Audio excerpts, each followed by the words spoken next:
be gone. The small scattered clans left behind are wretched and destitute little things with nowhere to run to.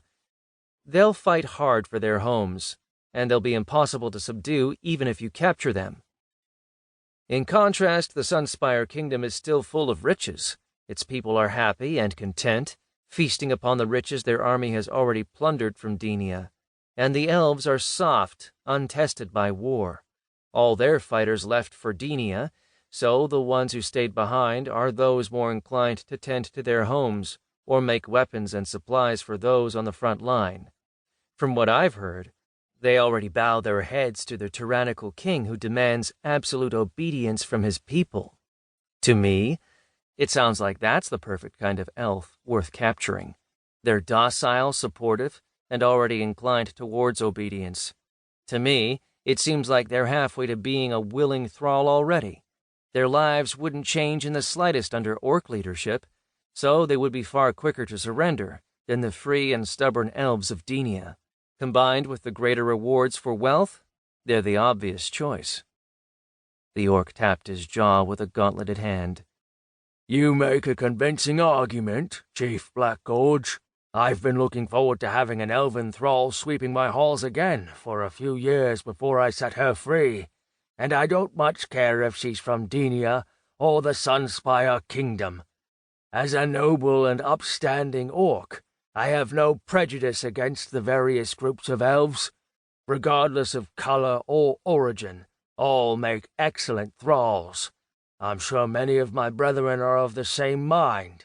I will speak to the other elders on your behalf. Excellent, I grinned.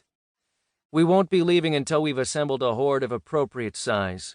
Scouring the Sunspire Kingdom will take many hands, so there will be plenty of time to make your case. I'll be doing the same.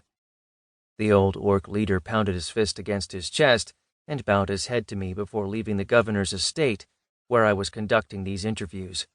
Steward Ellerin, my assistant and the woman who ran Moonbow City in my name, entered as soon as my guest left my office.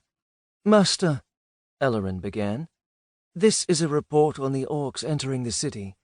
As you suspected, many of the tribes are sending their Bronze Realm orcs over to our world first to establish a foothold for the lesser warriors who will follow through the Wargod's portals."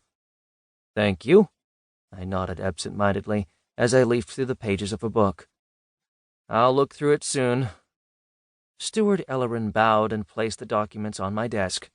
Her duties to me ended there, but she was technically my thrall in addition to being my assistant, so she lingered by the door, hesitating before doubling back to stand behind my chair and massage my tense shoulders in her hands.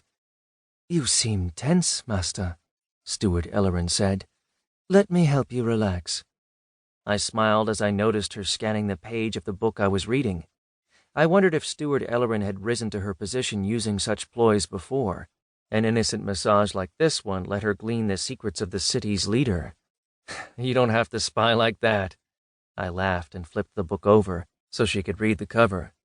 "This is just a little tome I dug up in the Hearthwood. It's an elf's interpretation of orc psychology, all the way back from one of the previous golden ages of elves. Your people were worldly then, and they understood orc kind better." "What does it say?" Steward Ellerin asked eagerly. "And what does it have to do with your meetings?" "It's only tangentially related," I shrugged. "I'm trying to entice as many orcs as I can to go after the elves I want them to go after. That means I need to know what motivates them. According to this book, orcs crave the submission of elves. They want to have them like someone else might want a treasured pet. Apparently an elf can satisfy the innate orcish desire for battle and conquest just as easily as fighting a war can. Orcs were originally just as warlike and barbarous as elves seem to think, but their tempers have mellowed over the generations, and they've become increasingly civilized. This book suggests these changes were bred into their race by the elves, who've sired no small number of their species. The author even speculates that some distant elven ancestor was engineered with this capacity. They don't think the elven ability to make orcs is a natural occurrence. "Surely that's impossible," Steward Ellerin said. "Reshaping both orcs and elves with an active hand would be the work of millennia. It would take..."